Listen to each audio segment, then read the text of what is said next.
Imagine a world where murder is normalized, where it is essentially a reasonable thing to do, given the slightest bit of motivation or inclination that you might have been threatened, or that you've been somehow offended, how it is then justified retroactively, or how there was minimal things done to you, as long as you have some random excuse to make it seem reasonable. Then you'd live in Texas, or perhaps Rome.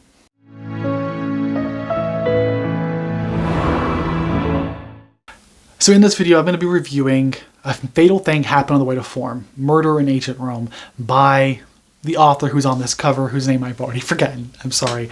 Emma something, I think. This is a history book that basically outlines the way in which Rome saw murder.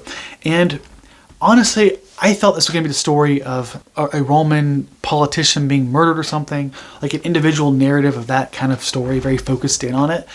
But instead, it turned out to be a truly comprehensive book on the role of murder and death in Rome. We're talking from politicians to domestic to random acts of murder to, of course, the Roman gladiator type situations.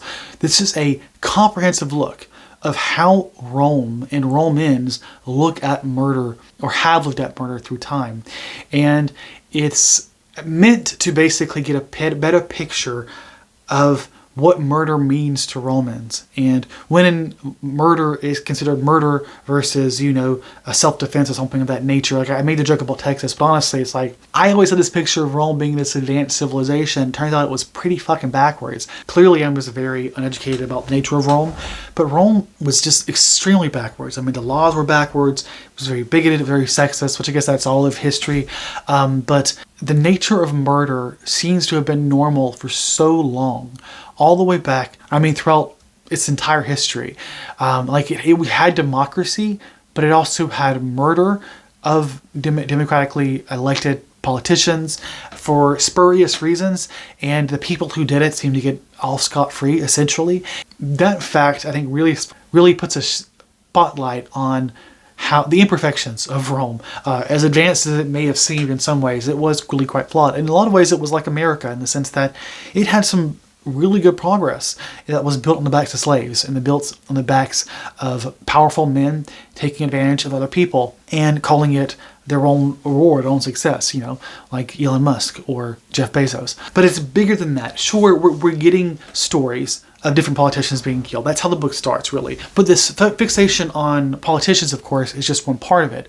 The story is taking us from all the different scenarios, like I've already outlined, from politicians to domestic to gladiator type ones, where we're basically just getting all the ways in which a murder have occurred to better understand what is and is not murder in the eyes of Romans. Like some Romans consider it, you can't murder a slave because, of course, they're not human, or they're animals or something of that nature. It's like killing cattle in their eyes. This question of what is murder is, of course, something that is discussed throughout history, even in America. There are some states like Georgia or Texas, as I just before, where murder is justified through very spurious means, whether it be by the police or by people who claim self-defense for the most minimal of grievances. But what this book is really about as well is just understanding what murder means throughout culture, not just in Rome, because it's some self-reflection on how we as a nation, or as a society, a Western society, have come to interpret murder, and when it's okay and when it's not, or when it's like homicide versus manslaughter, things like that. These definitions didn't exist in Rome, and we are exploring that reality in the book by going through these different types of murder, all the while fixating on examples that we have about those types of murders, where she's basically telling little snippets of stories through time that highlight what's going on. In some ways, I like the book. In a lot of ways, I like the book, to be clear. In some ways, it was solid. In other ways, the structure in which he approached it, while I think it was overall effective, it wasn't the most, coherent. The decision to tell the story the way she did, I'm not sure if it added anything particular to the story.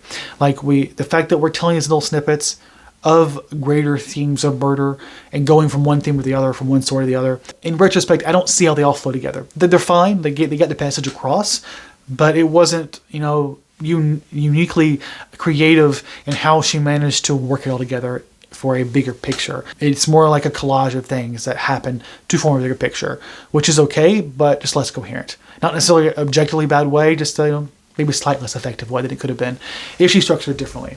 As far as the underlying message, I feel like she did a good job getting it across. Like the intro of the book talks about murder and our obsession with murder, like our obsession with true crime, or how Agatha Christie is such a huge writer, other people like her who write crime fiction, how they get so popular because we have this weird obsession with crime and with murder, which wasn't what I entered this for. I thought this was going to be a historical narrative about someone getting killed.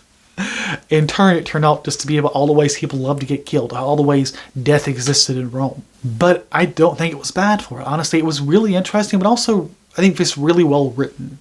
She wrote this book in a way that is both historical but also very casual. She often makes jokes to the reader.